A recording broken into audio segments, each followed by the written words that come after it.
It's Paul Marsh, and I am delighted to say that I've been joined by Sonny Walker, who is a star in The Gathering that's coming to Channel 4 in May. Sonny, thank you very much for joining me. Oh, thank you for having me. Right, so Sonny, look, let's sort of do the generic opening link that we kind of always do.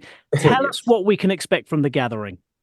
So you can expect from The Gathering a multi-layered drama. It's a thriller written by acclaimed novelist Helen Walsh. You can expect a very gripping and yeah, I would say relatable TV show. I think it's absolutely amazing, and I can't wait for everybody to watch it. I watched the first couple of episodes last night that I was lucky enough to be sent, and yeah, I agree with everything you said. Like completely gripping, completely Yeah, relatable. And this is the funny thing is, depending on where you are in life. So I'm a 42-year-old married dad of two, and so yeah. it's quite funny that I look at it from a parent's point of view. When a few years ago I would have looked at it from the younger point of view. So it is depending on where you are in your life. I think there is something there for you, isn't there?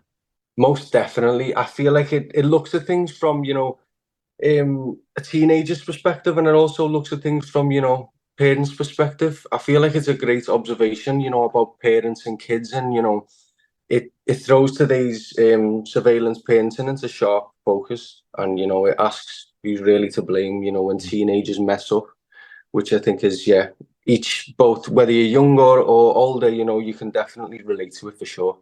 So you play Adam in The Gathering. How is it you could personally relate to Adam? Well, personally, I feel like I relate to Adam in a lot of ways.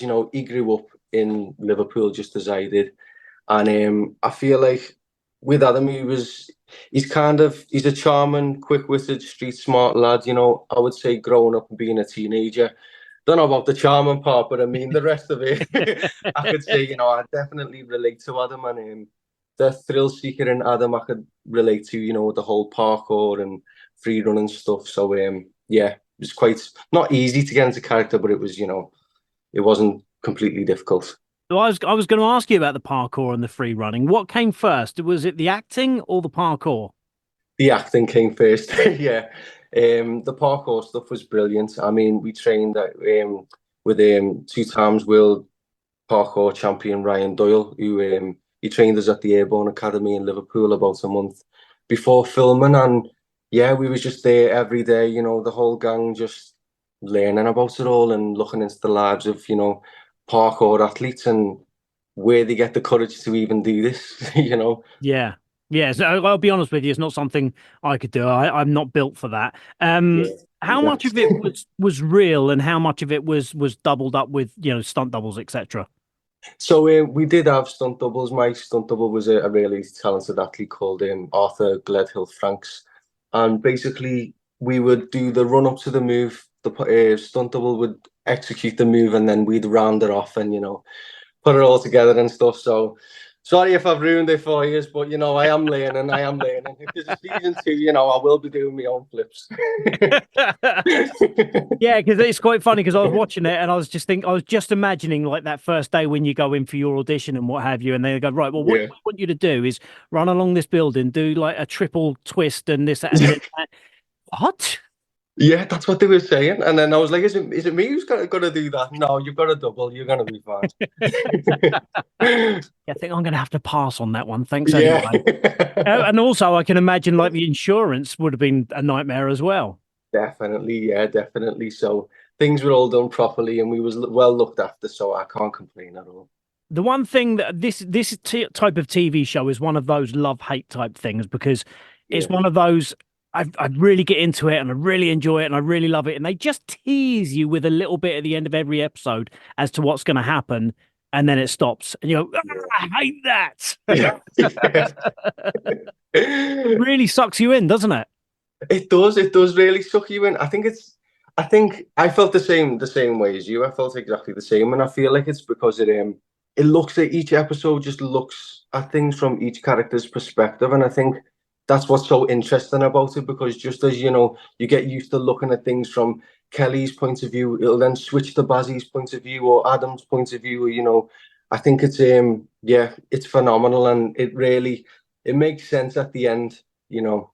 why Well, everything is the way it is, but I'm not going to ruin I anything. was just about to say I haven't Yeah, got there yet, but when when it actually does come out on Channel 4, I will inevitably watch the remaining episodes because I want to because I want to find out how it ended. yeah. How was it working with such an amazing cast? Because it really is such a good cast, isn't it? Oh yeah, it was absolutely phenomenal. I mean, to work with, some brilliant actors such as Vanette Robinson and Warren Brown, I felt like I learnt a lot acting opposite, those two in particular. And then, to work with other Scousers, such as Eva Morgan and Rob Jarvis, who plays me dad, and Alicia Ayo, who plays me mum, like it was just brilliant to be, there amongst other, passionate actors, people who I felt like I could also learn from and get advice from and things. So yeah, it was phenomenal. Yes, I always the one thing that I notice it's one of those don't believe everything that you see. Don't judge a book by its cover. I think everybody has a secret and everybody's leading a double life in it, aren't they? For sure, yeah. I mean, without saying too much, with a lot of these characters, there is a double. My character definitely lives a double life for Mm. sure, and I think you get to see that, and you kind of get to see, why is this person living a double life, and how are they going about the adult world, being a teenager in today's world, today's society. You were in The Responder and you were in Doctor Who, and you played Steve-O in The Responder and you played Stevie in Doctor Who. How close Yeah. were you to being Steva in the garage? In the You gaff? know what? I don't know. They might as well have called me Steve or something like that, wouldn't he? Like, seems to be a reoccurring thing. I looked at that and I thought, oh, that's just brilliant. How many versions of Steve can we give Sonny? Oh, it's Um, hilarious. Episode 3, which I haven't seen, but I've got like the synopsis has all been sent through. Episode 3 is Yeah, where your story really comes to light, isn't it? yeah, it is.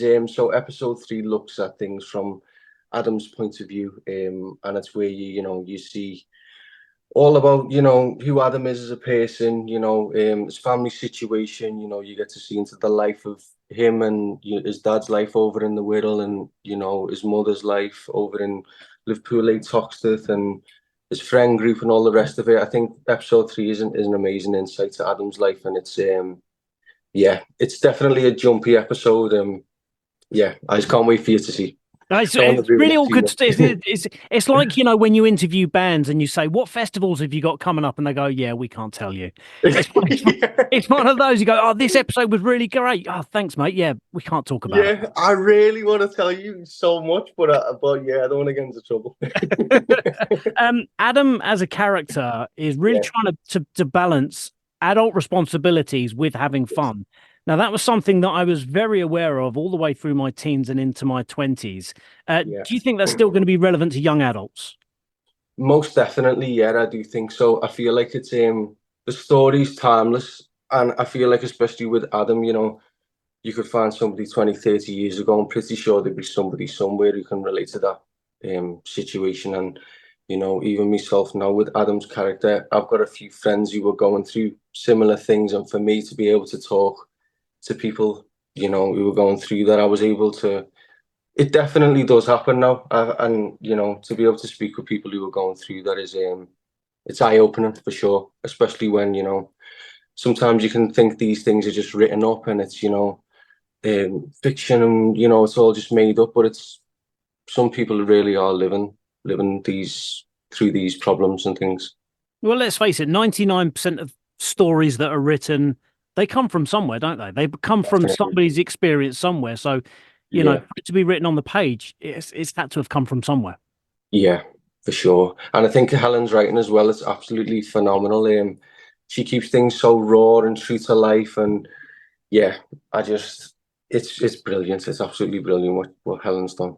Now, And it's, sorry, with this being set in Liverpool, how do you think places such as Portsmouth and London, etc., how do you think that they can relate to it?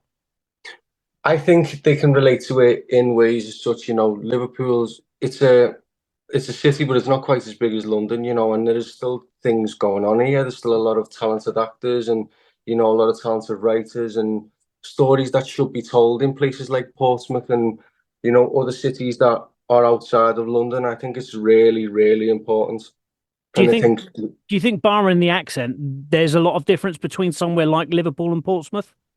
no, I don't think at all. I think, storytelling is universal at the end of the day. And I think, especially with a story such as The Gathering, I'm pretty sure there'll be people in Portsmouth who can relate to at least one character's story in The Gathering. And I don't think an accent should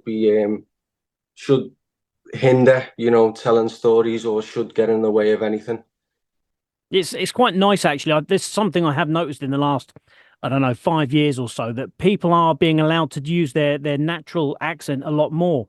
I watched something very recently with Peter Serafinowicz in it, and he used a Scouse accent, and I had absolutely no idea that he had roots in Liverpool. I had none at all. Yeah, yeah, yeah, I think it is, there should be more cities, put on the map and, where there's people talking with their own native accent and things like that. I think it's very important. Viewers are from all over the country, they're not just based in London. So, yeah. Now I know that we're really, really excited about The Gathering. Like I say, it's coming to Channel 4 in May, but the big question is, what is next for Sonny Walker? Oh, what is next for Sonny Walker? Well, I don't even know yet. I would love to know. I'm just working hard, got my head down, I'm just auditioning and, working on, accents and things like that. I'm just pushing on, hopefully something in the pipeline. Yeah. And obviously, I think this is going to be because this is this your biggest role, would you say, in TV so far? Definitely, yeah. It's my first, support lead role.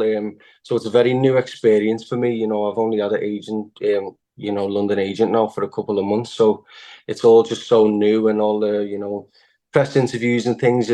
It's all feels like it's happening at once. So I'm kind of just yeah, just dipping my toe in the water and all feels like. Do you still do your modeling as well? Yeah, I used to do modeling. I was a modeling full time, travel the world and stuff. Used to do Fashion Week in London and Milan and New York, those kind of places. Yeah, so I had a very long career as a model, but my heart's always been in acting. I always wanted to be an actor. So Well, I don't know if you know this or not, but actors who are good looking can sometimes struggle for work, they yeah. don't always pick up the work that the ugly actors do. So, I hate to break the bad news for you, but you might struggle a bit, mate. Oh God, it is what it is, isn't it? Sonny, look, it's been brilliant talking to you. Thank you so much. Like I say, The Gathering is out on Channel 4 in May. I can highly recommend it. It is a fantastic watch to the point where I'm gutted that I only got sent 2 episodes and I cannot wait to watch the remaining 4. But Sonny, thank you so much for talking to me. I really do appreciate it. Oh, thank you for having me. Really appreciate it.